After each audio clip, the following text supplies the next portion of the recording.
Hey everyone, this is Larry with Today I Feel Like. Today we're going to take a look at the Freewell Mega Limited Edition 14-pack filter pack for the DJI OSMO Pocket 3. This is a fantastic little camera, and because it has a magnetic front to the lens, you can put all kinds of great filters on here quickly.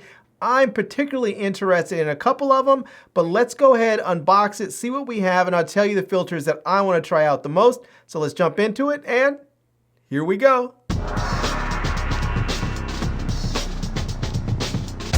All right, I took everything out of the box. Let's take a look and see what we get. So it looks like we're going to get a couple of cards. We're going to get a video tutorial card that's going to have a QR code on the back here that's going to show you how to do some various things with tutorials. So there you go, it'll teach you about ISO and shutter speed. We have a installation guide card on here as well, so that you can see how to install the filters onto your camera there.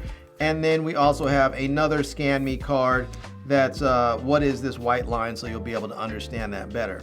We're gonna get the filters here. So they come in a nice case. So we have the filters that can all be put together here and keep everything together in the same place. And we also have a cleaning cloth from Freewell. Thank you very much for that, by the way, Freewell folks. People don't understand how important it is to have a cleaning cloth with you until you need one and you don't have one. So very nice, big ups on that.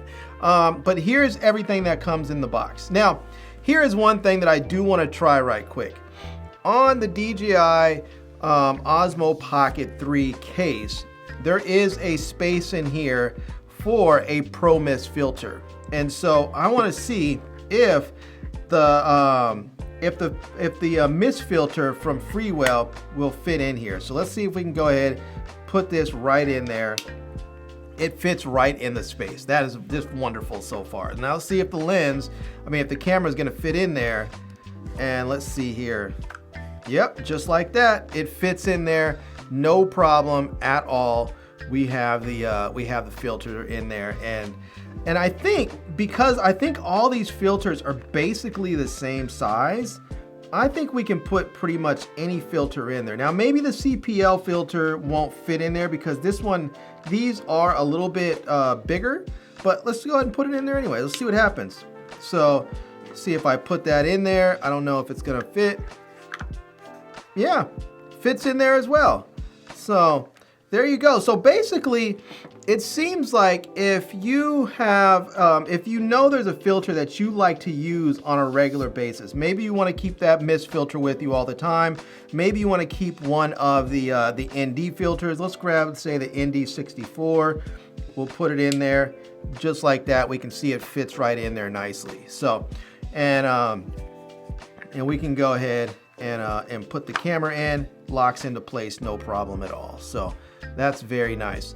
And again, if you find that there is a filter that you might use more often than the others, or something that you know you use on a regular basis, well, you don't necessarily have to take this whole case with you.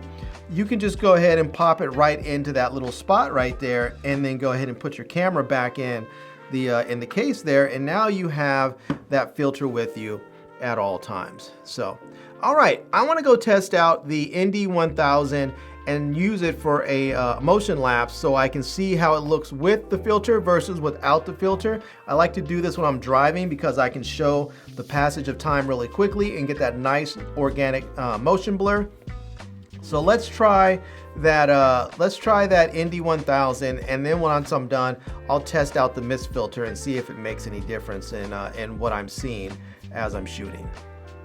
Let's see here. So this is with the mist filter on right here. So we have the Freewell mist filter on. Maybe we're getting some blooming, some of that nice smoothing going on, something like that. And let's go ahead and take it off. And let's get this up. Oops, it's so thin. It is very, very thin. So there we go. That is without the filter right there.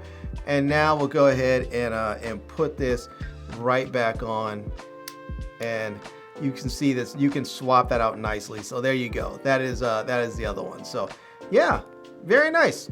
I think this might work. It might be a more dramatic effect outside or something. I think it's supposed to be fairly subtle. I don't think it's supposed to be like really, really like overwhelmingly dramatic. I think it's supposed to have a bit of subtlety to it. So yeah. All right, everyone, I am in the car now and I have the camera set up and I have an Indy 1000 on there, the Freewell Indy 1000, because it's really bright out today. So now I'm able to get a 1 second exposure and I have my ISO all the way down to 50, and I'm gonna do a time lapse where it's set at 2 second intervals. So let's go drive around a bit, we'll see what it looks like. And then I'm gonna go ahead and do another time lapse in the same position, except I'm gonna have it basically on auto exposure so that we can see what it looks like and how the difference is with that motion blur. So, all right, let's go drive.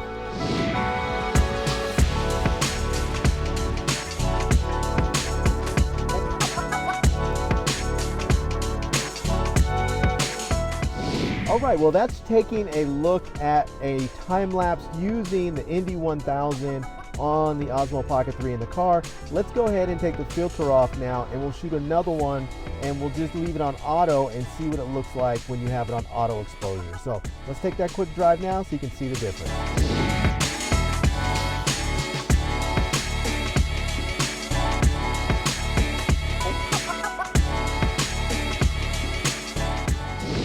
Well, there you go. You were able to see that when you have the Indy filter on, it really gives you that natural motion blur so that you get that natural look of speed and passage of time.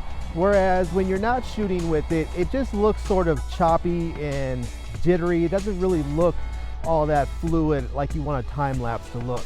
Now, another great reason for using this is just if you're trying to maintain your proper shutter angles or shutter speeds, and when you're shooting, say at 60th of a second, you should maintain 60th of a shutter speed, or if you're shooting at 24 frames a second, you should be at like 48 or 50, whichever you can get to.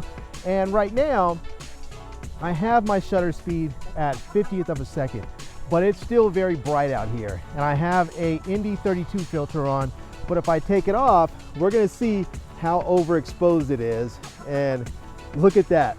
That's without the filter, and this is with the filter. So you can see it's really like having sunglasses for your camera. So these Freewell filters are absolutely amazing. I love this pack. This is the mega pack that's going to give you all those great Indy filters, some polarizing filters. It's even going to give you the mist filter. You get everything you need in this one pack.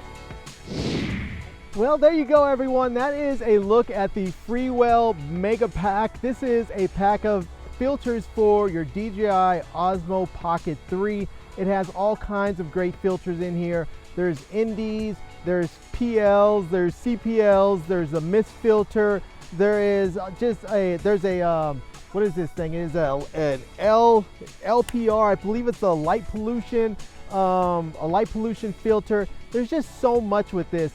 And if you want to get that cinematic look with your Osmo Pocket 3 footage, this is the filter pack to get. So I'm going to leave a link to it down below in the video description so that you can check it out. I'm also going to leave a link to my Amazon page, my social media contacts, so you can reach me elsewhere. And I hope you enjoyed seeing this video. If you did, please give it a big thumbs up, and please subscribe to this channel and follow me on Instagram.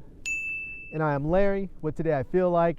Thanks for coming back to see me. Come back and see me soon. And until next time, love, peace, and hair grease.